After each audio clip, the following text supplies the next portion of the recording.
माँ जी, आपका पोता जिंदगी और मौत के बीच जूझ रहा है।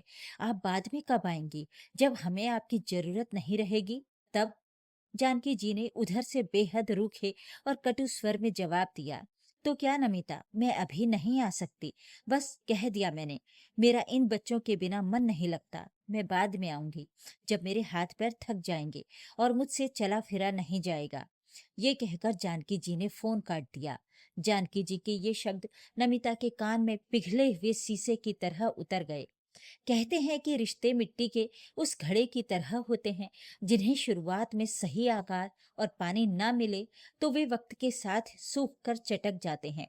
जीवन की धूप छांव में जब अपनों के साय के सबसे ज्यादा जरूरत होती है, उस वक्त मिला एक छोटा सा सहारा पूरी जिंदगी के लिए कृतज्ञता की नींव रख देता है। लेकिन जब उसी जरूरत के वक्त पीठ फेर ली जाए तो मन के किसी कोने में उपजी कड़वाहट समय बीतने के साथ एक ऐसी चट्टान बन जाती है जिसे पिघलाना फिर किसी के बस में नहीं होता। ये कहानी भी किसी एक परिवार की नहीं, बल्कि हमारे समाज के उस कड़वे सच की है, जहां अधिकार और कर्तव्य की तराजू हमेशा एक तरफ झुकी रहती है। नमिता सुबह के ठीक 5 बजे अलार्म की तेज आवाज के साथ उठ बैठी। खिड़की के बाहर अभी भोर का धुंधलका पूरी तरह छटा भी नहीं था। वो पेशे से एक सरकारी स्कूल की शिक्षिका थी, लेकिन उसकी किस्मत और नौकरी का भूगोल कुछ ऐसा उलझा था कि उसकी पोस्टिंग उसके ससुराल से पूरे 100 किलोमीटर दूर एक ग्रामीण इलाके में थी।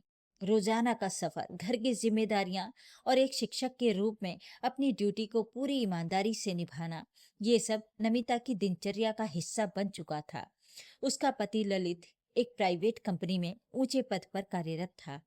ललित की नौकरी जितनी अच्छी थी, उतनी ही ज्यादा वक्त और मानसिक ऊर्जा मांगती थी। सुबह 9 बजे से लेकर रात के 8 बजे तक वो फाइलों और मीटिंग्स के चक्रव्यूह में फंसा रहता था। दोनों की जिंदगी अपनी रफ्तार से चल रही थी, लेकिन इस रफ्तार को एक खूबसूरत ठहराव तब मिला जब नमिता के आंगन में उसके पहले बेटे शिवाय की किलकारी गूंजी। शिवाय के जन्म ने दोनों की जिंदगी में खुशियों का समंदर तो भर दिया, लेकिन इसके साथ ही एक ऐसी विकट समस्या भी खड़ी कर दी जिसका समाधान उन दोनों के पास नहीं था। नमिता की मैटरनिटी लीव अब खत्म होने को थी। स्कूल से और ज्यादा छुट्टियां मिलना मुमकिन नहीं था, और दूसरी तरफ ललित अपनी प्राइवेट नौकरी से लंबा ब्रेक भी नहीं ले सकता था। एक दिन चाय की टेबल पर नमिता ने बेहद चिंतित स्वर में ललित से कहा, ललित, मेरी छुट्टियां अगले हफ्ते खत्म हो रही हैं। शिवाय अभी सिर्फ 6 महीने का है। उसे अकेले छोड़कर मैं स्कूल कैसे जाऊंगी? वहां का रास्ता, बस का सफर, मैं उसे रोज अपने साथ भी नहीं ले जा सकती। वो बीमार पड़ जाएगा। ललित ने अपनी कॉफी का कप मेज पर रखा और नमिता के माथे पर हाथ फेरते हुए बोला, नमिता, मैं तुम्हारी परेशानी समझ रहा हूँ। हमारी इस स्थिति में एक ही रास्ता नजर आता है। क्यों ना हम माँ जी से बात करें? अगर माँ कुछ समय के लिए हमारे साथ शहर आकर रहने को तैयार हो जाएं, तो हमारा बच्चा भी सुरक्षित रहेगा और तुम्हें भी नौकरी छोड़ने की जरूरत नहीं पड़ेगी। आखिर दादी का हक और प्यार भी तो शिवाय को मिलना चाहिए। नमिता के चेहरे पर उम्मीद की एक चमक कौन थी। उसने कहा, हाँ ललित, तुम ठीक कह रहे हो। माँ जी गाँव में रहती हैं। अगर वे हमारे साथ आ जाएं, तो मुझे इतनी मानसिक शांति रहेगी कि मेरा बच्चा अपनी दादी की छांव में सुरक्षित है। अगले ही वीकेंड पर ललित और नमिता अपने 6 महीने के बेटे शिवाय को लेकर गांव पहुंचे। गांव के उस बड़े से पुश्तैनी मकान में ललित के बड़े भाई और जेठानी अपने तीनों बच्चों के साथ रहते थे। बड़े भाई के तीनों बच्चे अब काफी बड़े हो चुके थे। सबसे बड़ा बेटा अमन 20 साल का था, बेटी रिया 18 साल की, और सबसे छोटा बेटा अंश 15 साल का था। घर पहुंचते ही जानकी जी ने अपने छोटे पोते शिवाय को गोद में उठा लिया। नमिता को लगा कि माँ जी का ये प्यार उनकी ये राह आसान कर देगा।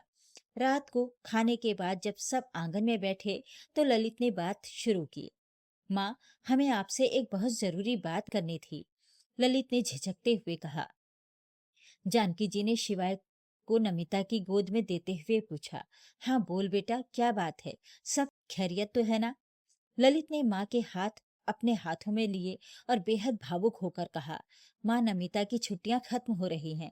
आपको तो पता ही है कि उसका स्कूल हमारे निवास स्थान से काफी दूर है। नमिता इतने छोटे से बच्चे को अपने साथ स्कूल भी नहीं ले जा सकती, और मेरी नौकरी भी ऐसी है कि मैं दिन भर घर से बाहर रहता हूँ। हम दोनों में से कोई भी घर पर बच्चे की देखरेख के लिए नहीं रुक सकता। माँ, हम चाहते हैं कि आप हमारे साथ शहर चलिए। जब तक शिवाय थोड़ा बड़ा नहीं हो जाता, तब तक आप हमारे साथ रहकर अपने पोते को संभाल लीजिए। आपके बिना हमारा काम नहीं चल पाएगा माँ। ललित की बात सुनते ही जानकी जी के चेहरे के भाव बदल गए। उन्होंने तुरंत अपना हाथ ललित के हाथ से छुड़वाया और गंभीर लहजे में बोली, ना बेटा, ये मुझसे नहीं होगा। मैं ये गांव, ये घर और अपने इन बच्चों को छोड़कर कहीं नहीं जाने वाली। उन्होंने सामने बैठे अमन, रिया और अंश की तरफ इशारा करते हुए कहा। नमिता ने हाथ जोड़कर आग्रह किया, माँ जी, प्लीज ऐसा मत कहिए। बड़े भैया के बच्चे तो अब काफी बड़े हो गए हैं। अमन कॉलेज जाने लगा है, रिया भी सयानी हो गई है, जेठानी जी भी घर पर ही रहती हैं। इस वक्त आपके छोटे पोते को आपकी सबसे ज्यादा जरूरत है। अगर आप नहीं चलेंगी तो मेरी नौकरी पर आंच आ जाएगी। लेकिन जानकी जी टस से मस न हुई। उन्होंने रूखे स्वर में कहा, नमिता, तुम सरकारी नौकर हो, अपनी अक्ल लगाओ। इन तीनों बच्चों को मैंने अपने हाथों से पाल पोस कर बड़ा किया है। ये मेरे जिगर के टुकड़े हैं। मैं इनके बिना एक पल नहीं रह सकती, और ना ही ये तीनों मेरे बिना रह सकते हैं। तुम लोग शहर में रहते हो, वहां कोई आया रख लो या कोई और इंतजाम कर लो, पर मुझसे ये उम्मीद मत रखना कि मैं अपना भरा पूरा घर छोड़कर तुम्हारे पीछे पीछे शहर की बंद कोठरी में जाकर रहूंगी। ललित ने अगले 2 दिनों में माँ को समझाने की हर मुमकिन कोशिश की। उसने यहाँ तक कहा, माँ, अब बड़े भैया के बच्चे बड़े हो चुके हैं, वे अपने काम खुद कर सकते हैं। आपकी मदद इस वक्त आपके बेटे के भविष्य को बचा सकती है। पर जानकी जी के कान पर जूं तक न रेंगे। उनका तर्क हर बार एक ही था, इन बच्चों को मेरी जरूरत है। असल में जानकी जी का बड़े बेटे के बच्चों के प्रति प्यार कोई सामान्य स्नेह नहीं था, बल्कि वो एक अंधा लाड़ प्यार था, जिसने उन बच्चों को पूरी तरह बिगाड़ कर रख दिया था। जानकी जी ने उन तीनों बच्चों को कभी किसी काम के लिए नहीं टोका। वे तीनों पढ़ाई लिखाई में बेहद कमजोर थे, लेकिन दादी की शह पर वे हमेशा मनमानी करते रहते थे। हद तो तब हो जाती थी जब जानकी जी उन बच्चों के सामने उनके ही माता पिता यानी ललित के बड़े भाई और भाभी की बुराई करती। वे अक्सर बच्चों से कहती, तुम्हारे माँ बाप तो बहुत लापरवाह हैं, उन्हें तुम्हारी कोई परवाह नहीं है, वे तुमसे प्यार ही नहीं करते। जो कुछ हूँ मैं ही तुम्हारी रक्षक हूँ। इस निरंतर कान भरने का नतीजा ये हुआ कि तीनों बच्चे अपने खुद के माता पिता को कुछ समझते ही नहीं थे। वे अपने माता पिता से बदतमीजी से बात करते, उनकी हर बात को अनसुना कर देते। उन्हें लगता था कि उनके माता पिता उनके दुश्मन हैं और उनकी दादी ही उनकी असली हितैषी हैं। इस लाड़ प्यार ने अमन को 20 साल की उम्र में आवारागर्दी की राह पर ढकेल दिया था। 18 साल की रिया घर के किसी काम में हाथ बटाना तो दूर, बात बात पर अपनी माँ को आंखें दिखाती थी। और 15 साल का अंश स्कूल बंक करके दोस्तों के साथ घूमता रहता। जेठ जेठानी अपनी माँ के इस रवैये से अंदर ही अंदर घुटते थे, लेकिन माँ के कड़क स्वभाव के आगे कुछ बोल नहीं पाते थे। जब जानकी जी को मनाने के सारे प्रयास विफल हो गए, तो ललित और नमिता भारी मन से अकेले ही शहर लौट आए। नमिता को अपनी ड्यूटी ज्वाइन करनी थी। शहर में वे जिस इलाके में रहते थे, वो एक नया विकसित हो रहा क्षेत्र था। वहां भरोसेमंद मेड या आया मिलना लगभग असंभव था। कुछ दिनों के लिए उन्होंने एक मेड का इंतजाम किया भी, लेकिन नमिता का मन पूरे दिन स्कूल में गवाही नहीं देता था। टीवी और अखबारों में आया द्वारा बच्चों के साथ की जाने वाली बदसलूकी की खबरें पढ़कर नमिता अंदर से कांप जाती थी। एक शाम जब नमिता स्कूल से थकी हारी लौटी, तो उसने देखा कि 6 महीने का शिवाय रो रो कर बेहाल था और मेड अपने फोन में व्यस्त थी। उस दिन नमिता का सब्र का बांध टूट गया। वो फूट फूट कर रोने लगी। ललित ने नमिता को संभालते हुए एक बहुत बड़ा और कड़ा फैसला लिया। उसने कहा, नमिता, तुम रो मत। तुमने बहुत मेहनत से ये सरकारी नौकरी पाई है, तुम इसे नहीं छोड़ोगी। हमारी सुरक्षा और शिवाय की परवरिश के लिए मैं अपनी प्राइवेट नौकरी छोड़ रहा हूँ। नमिता चौंक गई। नहीं ललित, तुम्हारी इतनी अच्छी सैलरी है, तुम्हारा करियर दांव पर लग जाएगा। तुम नौकरी क्यों छोड़ोगे? ललित ने उदास मुस्कान के साथ कहा। करियर फिर बन जाएगा नमिता, लेकिन अगर हमारे बच्चे के साथ कोई अनहोनी हो गई तो हम खुद को कभी माफ नहीं कर पाएंगे।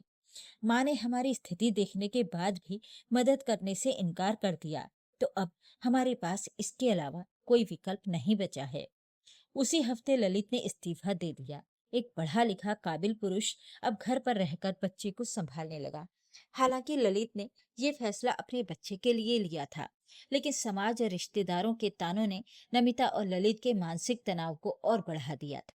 लोग पीठ पीछे ललित को जोरू का गुलाम और न जाने क्या क्या कहते। नमिता को इस बात का गहरा मलाल था कि यदि उसकी सास ने थोड़ी सी समझदारी दिखाई होती तो आज उसके पति को ये दिन न देखना पड़ता। वक्त अपनी गति से चलता रहा, शिवाय अब लगभग 1.5 साल का हो चुका था। ललित घर से ही कुछ छोटा मोटा फ्रीलांसिंग का काम करने की कोशिश कर रहा था, ताकि घर का खर्च पूरी तरह नमिता पर ना पड़े। इसी बीच एक बार शहर में भयंकर वायरल फीवर फैला। शिवा इसकी चपेट में आ गया। उसे तेज बुखार था जो कम होने का नाम नहीं ले रहा था। डॉक्टर ने कहा कि बच्चे को 24 घंटे की निगरानी की जरूरत है, और अगर बुखार नहीं उतरा तो उसे एडमिट करना पड़ेगा। नमिता के स्कूल में उन दिनों वार्षिक परीक्षाएं चल रही थीं, जिसके कारण उसे एक भी दिन की छुट्टी नहीं मिल सकती थी। ललित अकेले डॉक्टर के चक्कर काटने, दवाइयां लाने और बच्चे की पट्टी करने में बेहाल हो चुका था। थक हार कर ललित ने एक बार फिर उम्मीद के साथ अपनी माँ जानकी जी को फोन लगाया। फोन उठते ही ललित ने रुआंसी स्वर में कहा, माँ, शिवाय बहुत ज्यादा बीमार है। उसे 103 डिग्री बुखार है। नमिता स्कूल की परीक्षाओं की वजह से छुट्टी नहीं ले पा रही है, और मैं अकेला सब संभाल नहीं पा रहा हूँ। माँ, प्लीज कुछ दिनों के लिए आ जाओ। इस वक्त हमें आपकी बहुत जरूरत है। दूसरी तरफ से जानकी जी की आवाज आई, जिसमें रत्ती भर भी ममता या चिंता नहीं थी।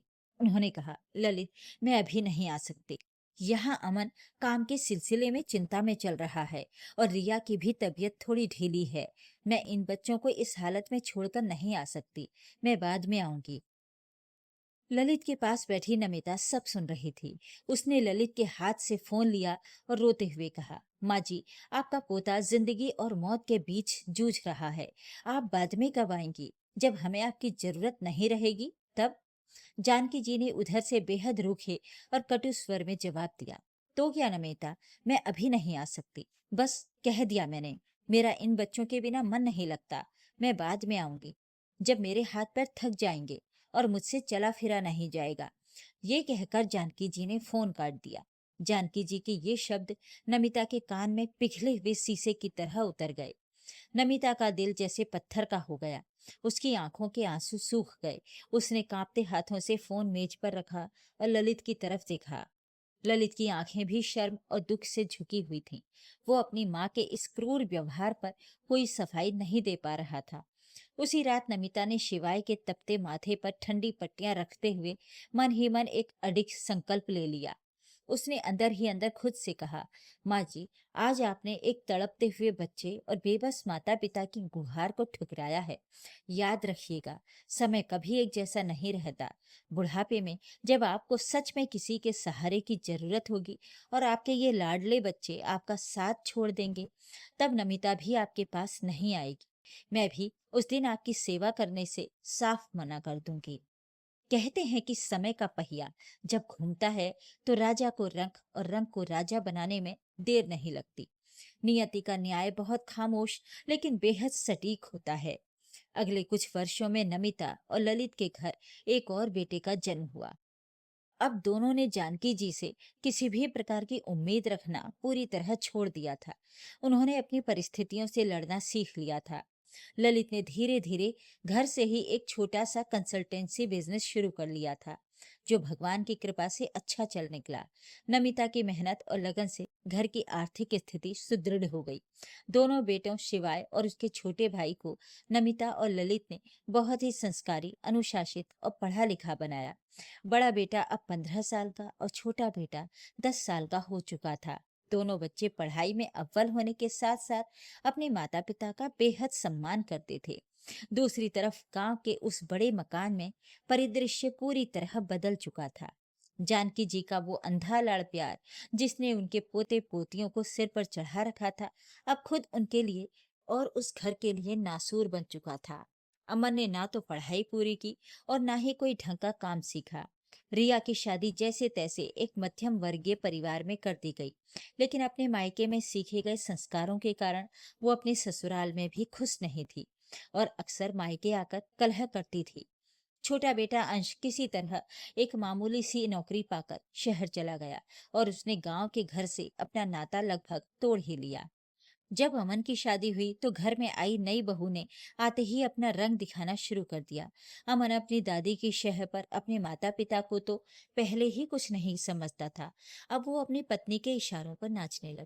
जानकी जी ने जिस बड़े बेटे और बहू को हमेशा बच्चों के सामने बेइज्जत करवाया था, अब वही बच्चे पलटकर जानकी जी और अपने माता पिता को जवाब देने लगे थे। अब जानकी जी बूढ़ी हो चुकी थी, शरीर ने साथ देना छोड़ दिया था। घुटनों के दर्द और हाई ब्लड प्रेशर ने उन्हें बिस्तर पर ला दिया था। अब उस घर में उनकी सुनने वाला कोई नहीं था। जिस अमन और रिया के लिए उन्होंने ललित और नमिता को ठुकराया था, वे दोनों अब जानकी जी की तरफ मुड़कर भी नहीं देखते थे।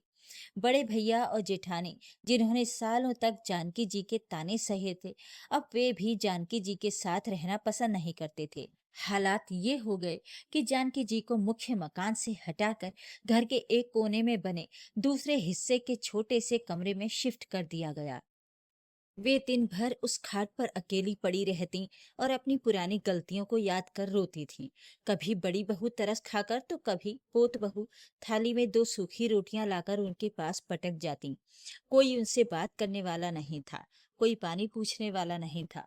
एक दिन जानकी जी की तबीयत बहुत ज्यादा बिगड़ गई।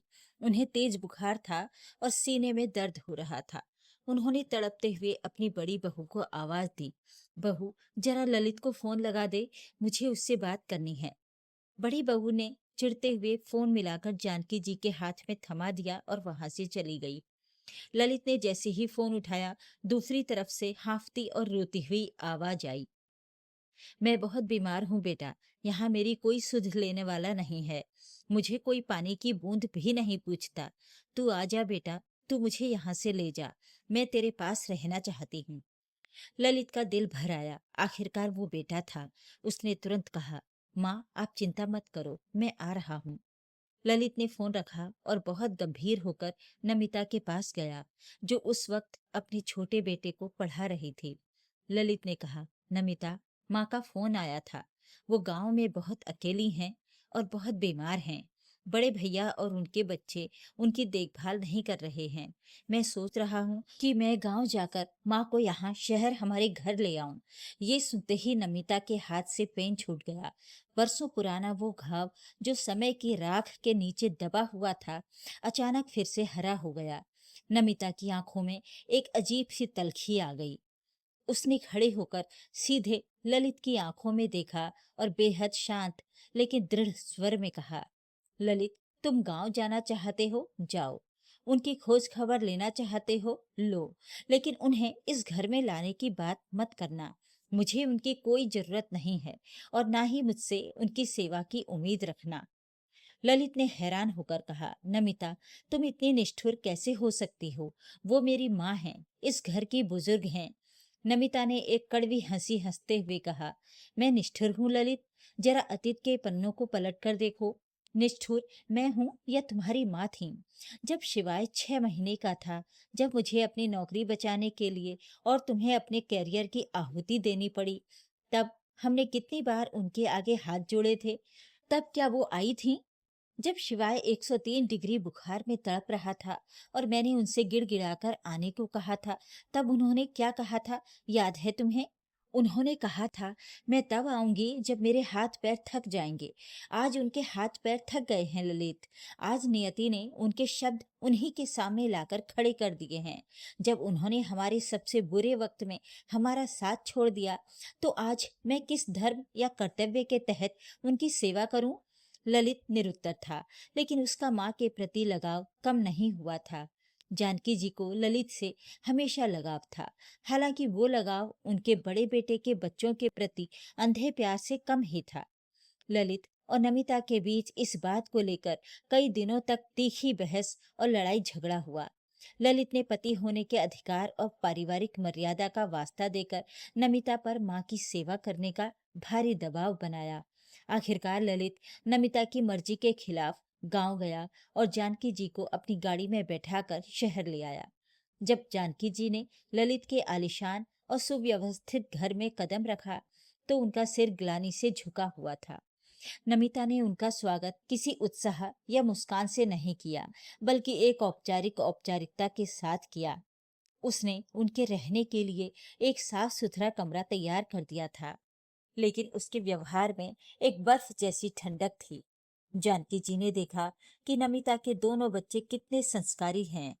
वे आते जाते दादी के पैर छूते, लेकिन जानकी जी के मन में ये कसक रहती कि काश उन्होंने इस बहू और इन बच्चों को समय रहते अपनाया होता।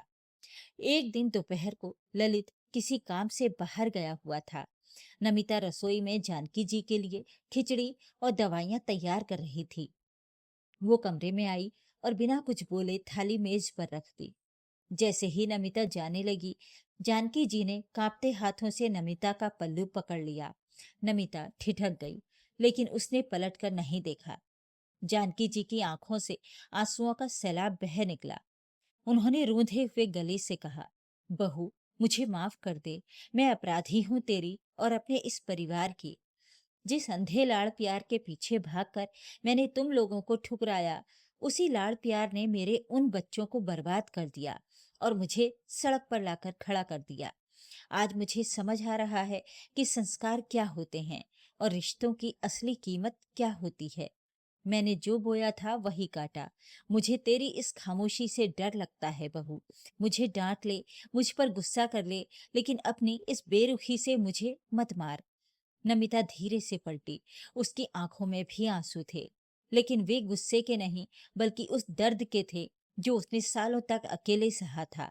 नमिता ने जानकी जी के हाथ अपने पल्लू से छुड़ाया और उनके सामने बैठते हुए कहा, माँ जी, मैं आपसे कोई नफरत नहीं करती, और जहाँ तक सेवा की बात है तो मैं एक शिक्षिका हूँ। मुझे समाज को सही राह दिखानी होती है। मैं आपको भूखा नहीं रखूंगी। आपकी दवाइयाँ समय पर मिलेंगी, क्योंकि ये मेरे संस्कार हैं जो मुझे मेरे माता पिता ने दिए हैं। लेकिन माँ जी, जो सम्मान और जो जगह आपके लिए मेरे दिल में हो सकती थी, वो आपने खुद अपने हाथों से सालों पहले खो दी। रिश्तों में जब एक बार भरोसा और समय का साथ छूट जाता है तो वो वापस नहीं आता। ये इस घर की और इस समाज की सबसे बड़ी शिक्षा है कि हम जो दूसरों को देते हैं वही लौटकर हमारे पास आता है, चाहे वो प्यार हो, सम्मान हो या फिर उपेक्षा। जानकी जी खामोश हो गईं। उनके पास नमिता के इन शब्दों का कोई जवाब नहीं था। वे समझ चुकी थीं कि शारीरिक रूप से भले ही उन्हें आश्रय मिल गया था, लेकिन मानसिक और भावनात्मक रूप से वे वो स्थान कभी नहीं पा सकेंगी जो एक माँ और सास का होता है। समय का चक्र निरंतर चलता रहता है। जानकी जी अब उसी घर में रहती हैं जहाँ उन्हें सम्मान और देखभाल तो पूरी मिलती है, लेकिन वो आत्मीयता गायब है जो केवल निस्वार्थ प्रेम से उपजती है। नमिता ने अपने कर्तव्यों को निभाया, लेकिन अपनी मर्यादा को भी झुकने नहीं दिया। दोस्तों, ये कहानी हमारे समाज को एक बहुत बड़ा संदेश देती है। परिवार केवल खून के रिश्तों से नहीं, बल्कि सुख दुख में एक दूसरे का हाथ थामने से बनता है। बुजुर्गों का लाड़ प्यार बच्चों के लिए छांव होना चाहिए, ना कि उनके भविष्य को बिगाड़ने वाला अंधा कुआं। और सबसे बड़ी बात, समय कभी किसी का कर्जदार नहीं रहता। आज आप अपनों की बेबसी पर जो फैसला लेते हैं, कल बुढ़ापा और नियति वही फैसला आपके सामने लाकर दोहरा देती है। रिश्तों की खेती में हमेशा स्नेह और सहयोग के बीज बोने चाहिए, क्योंकि फसल अंततः हमें ही काटनी होती है। दोस्तों, क्या आपको लगता है कि जानकी जी के साथ अंत में जो कुछ भी हुआ वो उनके अतीत के कर्मों का ही सीधा फल था? आपकी इस कहानी और इन परिस्थितियों के बारे में क्या राय है? अपने विचार जरूर साझा करें। वीडियो को लाइक करें, शेयर करें और मेरे चैनल को सब्सक्राइब भी जरूर कर लीजिएगा। धन्यवाद।